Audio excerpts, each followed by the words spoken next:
일단 그 박정우 신부님께서 말씀하신 생명윤리에 발제하신 것은 전적으로 저도 동의를 합니다. 근데 생명윤리에 맞지 않는다는 것은 저는 생명 가지고 거짓말하고 생명 가지고 장난치는 거라고 생각을 합니다. 제가 말씀드리고 싶은 것은 그 일반 국민들이 여성단체, 낙태를 옹호하는 여성단체들이 낙태를 전면 폐지를 요구하는데도 불구하고 정부가 14주, 24주 이런 걸 얘기하니까 상당히 좋은 이렇게 법을 낸 거 아니냐. 국민들이 이렇게 많이 보고 있습니다. 그런데 여지껏 말씀 나온 것처럼 이미 14주면 98% 이상의 낙태가 이루어지고 있습니다. 그 사람들이 왜 어떤 이유로 낙태를 했을까요? 이분들이 한 낙태 이유가 바로 사회 경제적 사유입니다. 그런데 여지껏 저희 나라가 지금 여지껏은 낙태가 원칙적으로 금지되어 있고 그 모자보건법에서 5가지 사유에서 낙태를 허용했지 않았습니까? 그런데 지금까지 합법적인 낙태는 4%에서 10%가 안 넘어요. 그럼 90%에서 96% 정도는 불법적인 낙태. 이게 뭐냐? 그게 전부 사회 경제적인 사유였다는 거죠. 근데 이미 사회 경제적인 사유로 충분히 낙태를 다 하게 만들었는데 24주를 또 만들어가지고 사회 경제적인 사유를 넣는다?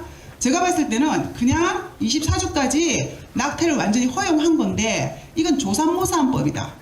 이 법이 국민들을 14주, 24주 하니까 상당히 태아의 생명을 생각하는 것처럼 저는 또 속임수를 쓰기 때문에 생명윤리 측면에서 이 법이 굉장히 악하다고 생각을 합니다. 그 다음에 두 번째로 모든 여성들이 낙태를 찬성하든 낙태를 반대하든 모든 여성들이 원했던 것은 남성 책임법이었습니다. 지금 우리 설문조사 이번에 나왔지만은 88.7%의 응답자 여성들이 강력한 남성 책임을 원했습니다. 그런데 제가 이번에 정부 법안을 보고 제일 먼저 놀랐던 것은 남성에 대한 책임을 묻지 않았다는 것입니다. 그렇게 여성 인권을 생각하는 것처럼 말을 하면서 어떻게 모든 여성이 원하는 남성 책임법을 말하지 않았는지 참 놀랍더라고요. 우리가 성폭행이 많이 줄었던 이유는 그 성폭행에 대한 남성에 대한 처벌이 강해지니까 처벌이 강해지면 줄었던 그런 효과들이 좀 있죠. 그와 마찬가지로 낙태의 원인은 원치 않는 임신이지 않습니까? 그럼 원치 않는 임신을 막을 수 있는 길은 피임이에요. 여성의 건강에 가장 좋은 피임은요. 여성의 건강에 좋고 가장 용이한 것은 남성이 피임을 하는 겁니다. 그럼 남성이 열심히 피임을 하기 위해서는 강력하게 남성의 책임을 물어야 됩니다. 그래서 낙태를 예방하기 위해서도 원치 않는 임신을 예방하기 위해서도 강력한 남성 책임법을 물어야 되는데 그것을 묻지 않았다는 게 과연 이 정부 법안이 여성 인권을 생각하는 것 같이 말을 하지만 과연 여성 인권의 생각이 있었나?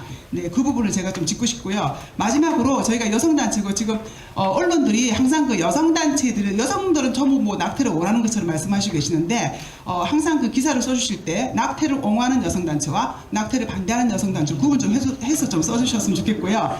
지금 제가 그 현장에서 보면은 특히 이제 20대, 10대, 20대 어린 여성들이 굉장히 낙태를 허용하는 것이 여성의 권리이고 여성을 굉장히 자유롭게 만들어주는 것처럼 얘기하지만 제가 이 말은 마지막에 제가 토론했었던 마지막 문단으로 읽으면서 마무리를 하겠습니다. 여러분들 가지고 계시는 발제지 78페이지 보면요. 낙태 자유화가 과연 여성을 자유롭게 할까요? 진지하게 생각해야 됩니다. 임신, 출산, 낙태는 모두 여성의 몸에서 일어나는 일입니다. 낙태를 허용한다는 것은 낙태까지 여성의 몫이 되었다는 겁니다. 그럼 이제 피임도 전적으로 여성이 해야 되는 거예요.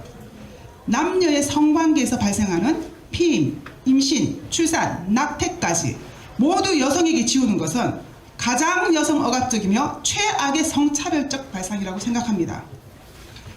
여성들이 국가에 요구해야 되는 것은 낙태 전면 허용이 아니라 어떤 상황에서도 출산을 해도 여성들이 손해보지 않는 제도를 만들어 달라고 요구하는 것입니다. 이게 여성이 해야 될 일입니다. 그러기 위해서는 여성이 먼저 생명을 선택해야 됩니다. 그래야지만 우리가 이것을 요구를 할 수가 있어요.